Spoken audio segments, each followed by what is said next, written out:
Hi, it's Brenda with our last day in the 12 days of feet here at Luke's Sewing. So we're going to be talking about the candle wicking foot, and what this is grand for is candle wicking stitches, but also some heavier stitches. The reason we like this foot for candle wicking and our heavier decorative stitches, notice that there's a nice wide opening here, but then on the back it's built up so that the stitches go through this groove, but it's very, very deep, so that the candle wicking stitches, which we're going to make in just a moment, slide through. These stitches are very, very dense. They're like little mountains.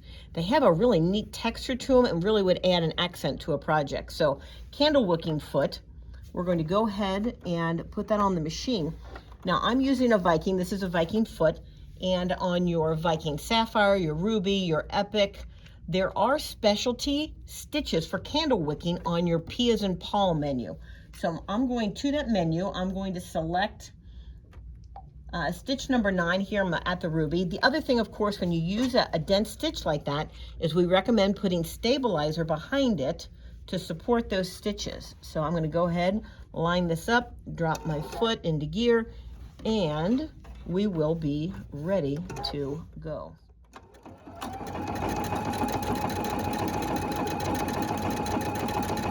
Now you'll notice that the stitches are being created and they are flowing very smoothly out the back of this foot, which is wonderful.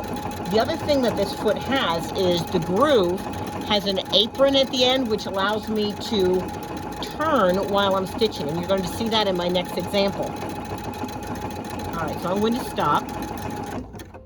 Use my scissors, of course. And those stitches, as I said, flow right out the back. And they're really, if you feel them, it's really nifty texture.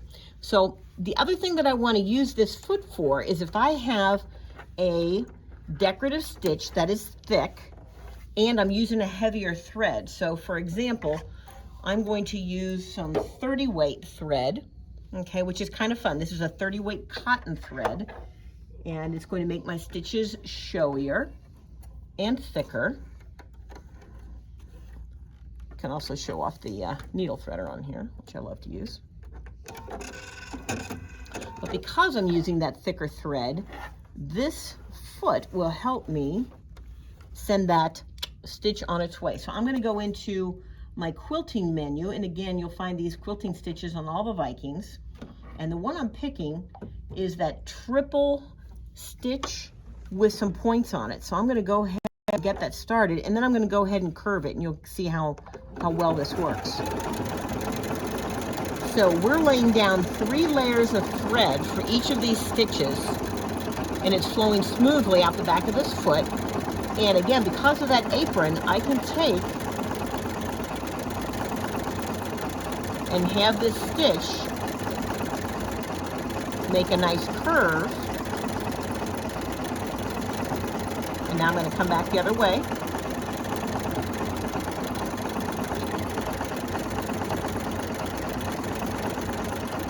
We'll give it just a couple more stitches. There we go. Use my scissors.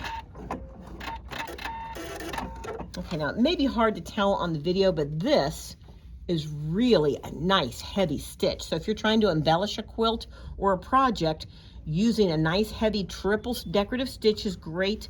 Flows out the back of the foot.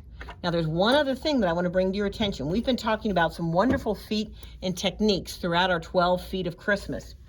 Viking has a great book that goes through every foot that's available. Not only does it talk about the feet, it talks about the technique that's used, and it also talks about the procedure. Okay, let me get the one that's a little bit higher so you can see. It goes through the foot, what machine it works on, and the procedure, step 1, 2, 3, 4, to set the machine up and the foot up so you're ready to go.